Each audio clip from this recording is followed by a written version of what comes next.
Why is the easiest way to unlock the Grau 556 in Warzone to spend money? Is Warzone pay to win?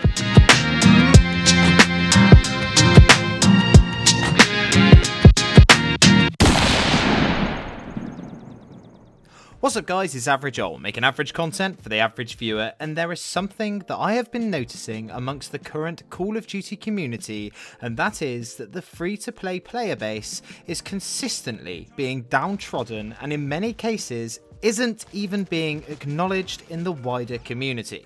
Now, I do just want to make something clear. Obviously, I agree that the people who actually own the game deserve some perks for spending their hard-earned cash. However, my argument throughout this video is going to be that we bought the game, and the perks that we have are that we get to enjoy the plethora of things that Modern Warfare has to offer. However, there are systems that I believe have been put in place to leave any free-to-play player who wants to enjoy the game feeling as if they have to spend 60 quid to get the full game just to get the same amount of enjoyment out of it as a person who fully owns it. Before we get any further into this, I'd just like to say that if you enjoy this content, a like rating is always appreciated, and if you're new here, then it would be awesome if you'd subscribe. So let's talk about something that I believe is a massive problem at the moment: the gun meta. Or more specifically, the fact that there is one gun that outshines every other single weapon in this game 10 times over, and that is, of course, the Grau 556, even after the apparent nerfs. Now look, I know what you're thinking, the Grau 556 can easily be unlocked through challenges, but let's just have a little look at this challenge, shall we? To unlock the Grau, you have to kill 5 enemies in under a minute. This doesn't seem too bad on the face of things, as I'm sure most people who own Modern Warfare will have either unlocked this in the Battle Pass in Season 2, or would have just passively unlocked this weapon without realising as you try to get gold weapon whilst mind-numbingly running around shipment like some drugged out mental patient, as the words enemy at the container slowly but surely turns your brain into a steaming pile of mush. But I just want to highlight something. Imagine trying to do this challenge with only Warzone at your disposal. Imagine going from playing hardcore, where 5 kills equates to about 150 total damage on enemies that are all within a map that's the size of a shoebox, to trying to do it in Warzone, where 5 enemies' health collectively adds up to 1,250 damage, which is more than some people do in a single game. I mean, surely that's got to ring some alarm bells, hasn't it? To put it plainly, if you picked up Warzone and got fully into it and wanted to make it your main game, imagine every single YouTube video that you watch being about the best gun in the game. A gun that could take you weeks and weeks of grinding to get, and even then pure skill doesn't really come into it when your literal best bet is to sit in the plane on plunder and wait until the end of its journey and hope and pray that there are 5 people left on the plane whose friends didn't wait for them to finish having a shit before they loaded up the game, so they are left AFK. So what do you think people are going to do? They are going to be forced to spend some money. Now, there are 2 ways in which they're going to be encouraged to spend their money to get this gun. The first and most obvious way is through the store. Now, it might seem like a great idea to buy the pack with the Grau with the purple bullets in the store for like 1200 COD points and what remains of your soul, but wait, there is a catch. Now, nowhere in the store does it actually tell you that upon purchasing this item, you will not be able to actually customize it to your liking, which means that you have just spent money on something that's not even close to being what you wanted. It's the equivalent of going to an all-you-can-eat Chinese buffet, spending 10 quid and then grabbing your plate full of excitement, only to realise that the only thing that the buffet includes is just reams and reams of plain noodles. It's not what you want, and it's sure not what you just paid for. But yeah, I get why they do this from a paying player's perspective. By making it so you cannot just buy the weapon and use it to its full potential, they have made it so that you actually have to earn it instead, which I think is great. But not when these challenges have been so aggressively pushed towards multiplayer, to the extent where if you are a free-to-play player, you have about as much chance of actually unlocking the Grau as you have of getting a date with Lana Rhodes after sending her an expertly lit and nuanced dick pic. It's just not going to happen, pal. So, what is your option if you can't be bothered for hours and hours of grinding to get the Grau?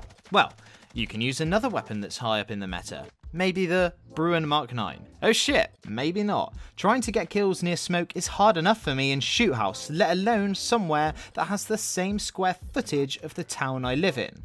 Well okay, maybe I'll try using the RAM. Just kidding, scrub, you have yet another stupidly long and obviously egregious challenge to complete. So by this point, you have two options. You can either settle for the weapons that you get for free and always wonder how much better your experience could have been if you could just run a Grau MP5, but instead you have to run the M4. Which actually, you know, you saw your favourite streamer use the M4 with the iron sight and it looks quite good. Until you realise that they're using a blueprint for the M4 that you can only get, again, if you've actually bought the goddamn game. So what's left after all of this? You guessed it, you have to fork out 60 quid for a game that the only part that you intend to play is the portion that is free to everyone, just so you can take part in the main overarching meta that is currently making Warzone what it is. And if you're sat there watching this thinking that I'm blowing this whole thing out of proportion, then take a look at my most popular video on my entire channel. It's a video explaining how to get the Grau 556 and there are over 150,000 people who have viewed it, who are struggling and who are even asking people who have the full game to unlock the Grau on their account for real life money. And if all this wasn't bad enough, last week we got treated to a huge new update whereby there were loads of new and exciting things added to the game, and the crown jewel of all of this was a shiny new sniper rifle. Something that this game hasn't even seen yet, and something that is much needed to spice up the life of the average Warzone player. It even had bullets that explode and rip people's bloody limbs off. I mean, how could you not be excited for it? So you look at the challenge for it. 3 quick scopes in 15 different matches. And for me, this was honestly not bad at all. I did it in about 45 minutes, getting my kills in shipment and dropping out, but in Warzone, to get a quick scope, you have to hit a headshot, which, unless you're a member of FaZe and you spend every evening snorting G Fuel off of your scuff Vantage, is damn near impossible. So I made a video on how to get this done in Warzone quickly, and lo and behold, my comments section gets flooded with people telling me that the challenge is not even tracking. And then my other guide videos for the Grau and the Bruin start getting the same bloody comments. Now, you can call me a crazy conspiracy theorist if you like, but do you not think that it's a little bit convenient that the one day that a really well received and looked forward to sniper rifle was added to the game, the same update broke the game for everyone who plays it except for the ones who have fed the big fat corporate heffalump that is Activision? Look, it's all very well boasting about your free-to-play game and how you have over 120 million new players blah blah blah, but when you kick every single one of these new players to the curb like the peasants that they are, you are essentially inviting all of the homeless people in your town to come and stay in your hotel, only to charge them full price for the tissue paper that they need to wipe their ass. So yeah, I'm a paying customer and a content creator for Warzone and Modern Warfare, and I really do love this game. But it's come to a point where I really think that it's high time that someone actually started to talk about how this game is becoming more and more pay to win. And I really don't think it's fair to the people who are making this game the gargantuous success that it has become.